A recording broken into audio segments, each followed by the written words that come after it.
প্রথমেই আমি এদেশের সম্মানিত আলেম সমাজকে বিনয়ের সাথে অনুরোধ করব, আসুন আমরা ঐক্যবদ্ধ হই। আজকের এই পেকুয়ার ঐতিহাসিক তাফসীরুল কোরআনের প্রোগ্রাম থেকে আমি সম্মানিত আমার মাথার তাজ ওলামাদেরকে জাতীয় ঐক্যের আহ্বান জানাই।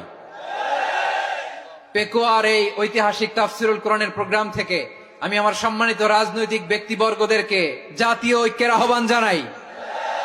অনেক হয়েছে আর না। আধিপত্যবাদকে রুখে দিতে হলে, বাংলাদেশের বিরুদ্ধে যে কোনো ধরনের ষড়যন্ত্রকে রুখে দিতে হলে জাতীয় ঐক্যের কোনো বিকল্প নাই। চিল্লায় বলো ঠিক কিনা? আমার প্রিয় ভাইয়েরা, আমার ভাইয়েরা, আর কাদা ছড়াছড়ি করব না, ইনশাআল্লাহ বলেন। আল্লাহুম্মা ফারশাদ। আল্লাহ তুমি সাক্ষী থাকো, আল্লাহ তুমি তৌফিক দাও। আওয়াজ করে পড়েন আমিন। আর একে অন্যকে কাফির বলে গালি দিব না, ঠিক কিনা বলেন? রাজি আছেন? ধ্বংস করে দিয়েছে আমরা আমাদেরকে। আপনারা হালাকু খানের নাম শুনেছেন? মঙ্গল অধিপতি হালাকু খান বাগদাদের আমাদের বিশাল দারুল হিকমা লাইব্রেরিকে ধ্বংস করেছে। 10 লক্ষ মুসলমানদেরকে কচুকাটা করে গণহত্যা করেছে। জানেন, আমাদের সভ্যতা সূতিকাগারের কেন্দ্রবিন্দু ছিল বাগদাদ।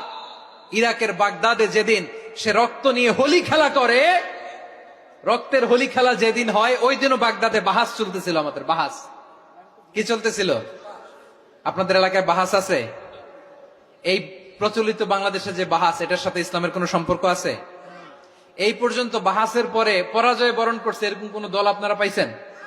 আমি পাই নাই। প্রত্যেক দলই বাহাসের পরে সংবাদ সম্মেলন করে বলে আমরা জয়লাভ করিয়াছি, ওনারা পালাইয়া চলিয়া গিয়াছেন।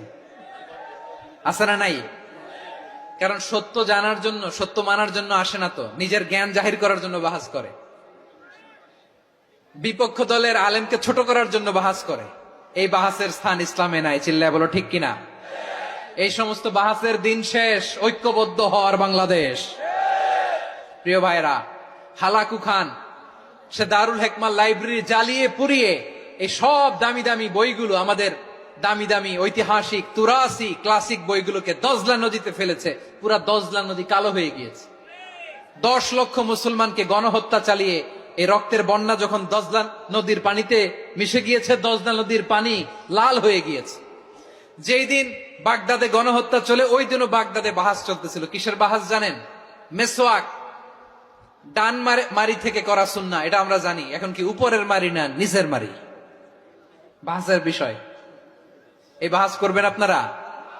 বিশ্ব যখন এগিয়ে চলেছে, আমরা তখন বসে বিবি তালাকের ফতুয়া খুঁজেছি কোরআন হাদিস চষে। তালাক ইসলামের অনেক গুরুত্বপূর্ণ অনুষঙ্গ। তালাক কোরআনের একটা সূরা। কিভাবে তালাক হবে না হবে আমাদের ফোকাহায়ে একরাম, আমাদের আকাবেররা সব বলে গিয়েছেন, সব জানা। আপনি হয় এটা মানবেন, নয় ওইটা নিয়ে বাহাসের দরকার নাই। ওইটা নিয়ে মারামারির স্থান ইসলামে নাই। আওয়াজ করে বলেন ঠিক কিনা? এখন পেকুয়ার ভাইরা, শেষ কথা বলি, আওয়াজ করে বলেন আমরা ঐক্যবদ্ধ হতে চাই কি চাই না?